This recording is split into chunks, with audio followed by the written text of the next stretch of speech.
Hey, what is up guys? Matt here from the Toasty Bros, and I'm here to bring you part 2 of the Ryzen 1600X and RX 470 build. If you haven't seen the live stream that we hosted last Sunday of us putting the machine together, be sure to hit the eye in the top right corner to check that video out. That was a very fun live stream. And before I get into this video, I want to apologize for not doing a camera video for something like this, because normally I sit in front of the camera and talk to you all about this kind of video, but I'm feeling a little bit under the weather right now and I don't look the best, so I didn't really want to get in front of a camera, but nonetheless, no more excuses. We're just going to get right into this video and make it the best we can. So in this video, we're going to be talking about how the machine came to be. We're going to go over the parts and the pricing of each part and run those mother effing benchmarks that you all so desire. So let's get right into it. So if you didn't know by now, this machine is a culmination of my younger brother's machine and some newer hardware. His system before rocked an AMD FX 8350 and the MSI RX 470, which we are reusing in this build. I told him if he bought a new motherboard and RAM, I would give him the Ryzen 5 1600X to throw into the system. So we went ahead and ordered the motherboard and RAM, which ended up being an MSI B350M Gaming Pro motherboard and 8GB of Kingston HyperX Fury DDR4 RAM clocked at 2400 MHz. Now hold up, I know you're probably screaming at your monitor right now saying, Matt, it's a Ryzen build, why did you get 2400 MHz RAM? Well, it was kind of a mistake actually, because he ended up ordering these parts like right when Ryzen 7 came out, because I was contemplating giving him one of the Ryzen 7 chips, but I never ended up doing so because they were put to other use. So I was unaware of how well Ryzen took advantage of RAM speed, so it really wasn't something I could compensate for, but nonetheless, this is still a significant upgrade for him coming from an AMD FX 8350, and with the games that he plays, I really don't see the RAM speed being that big of an issue. So first up was to take apart his system, which I'm going to let you all see some B-roll footage of what I had to deal with his system. Be warned, it's kind of scary.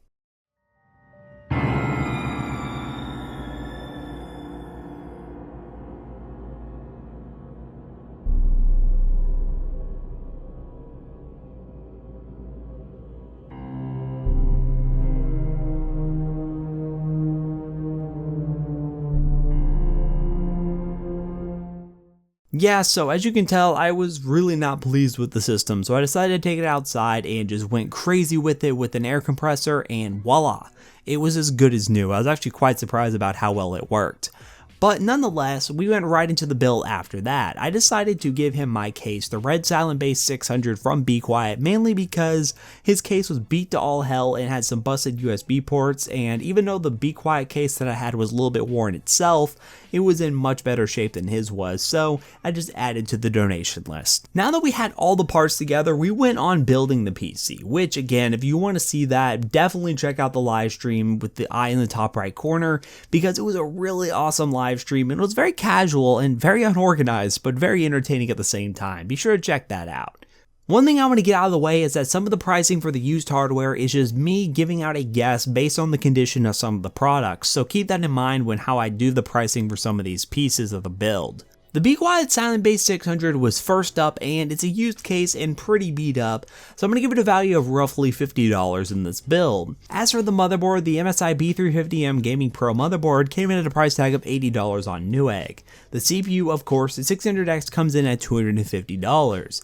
Now, the cooler, which is the Wraith Max, isn't sold separately, so we're just going to leave that out of the pricing. And then as for the RAM, the single 8GB stick of Kingston HyperX Fury 2400 MHz comes in at a horrible price tag of $70. Yeah, RAM pricing is freaking ridiculous right now. Now for the graphics card, which is a very weird predicament. He had the MSI variant of the RX 470, which right now retails for $250, which is a totally inflated price and is valued roughly at $160 now, even less possibly. The RX 470 really isn't worth that kind of money, so I definitely recommend you stay away from this card if you plan on buying it. It's that MSI twin frozer tax that people like to do with MSI cards. It's kind of ridiculous. Next up, the power supply, which is the Thermaltake 600 watt unit for $45. And lastly, the hard drive, which is the WD Blue 1TB costing around $60. In total, this build came out to be $750, which is a solid price in my opinion. If you can get the graphics card, most likely an RX 480 for around $160 instead of the RX 470, you will have an awesome 1080p and entry-level 1440p gaming and content creation machine, as you can tell from the benchmarks, at a price tag of under $1,000. Now that the whole system is together and pricing is in order, we can get right into those benchmarks. I ran this game on this machine at 1080p max settings and recorded the numbers using some charts along with the 3D Mark Firestrike and a newcomer to the test bench, the Steam VR Ready test, just to see where Ryzen and this RX 470 falls in line with being VR ready. So sit back, relax, and enjoy those pretty graphs.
As you can see, the numbers for this system is pretty solid, but one thing I would do better is possibly pick up an RX 480 for this system if you're building one yourself, even just the 4GB variant, and throw in an SSD, and you would have a great sub $1,000 editing and gaming rig. While the slower RAM is probably hindering his FPS on this rig, I really don't think that's going to be that big of an issue for him because upgrading from the FX series, he's going to be more than happy with what his PC can do right now with a Ryzen 5 6600X in his system. So overall, I hope you guys enjoyed this video. If you did, leave a like down below and comment what you think. If you haven't already, there's a GTX 1050 Ti giveaway in the description down below. There's a few more days on that, so if you haven't entered, be sure to enter down below. And also you can win some Catalyst mints, which is definitely a really awesome company and I love their product. It's actually keeping me up for doing this full video right now at 11 o'clock at night.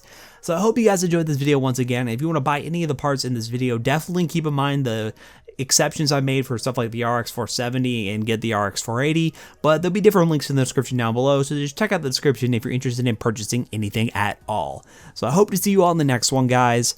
Peace out.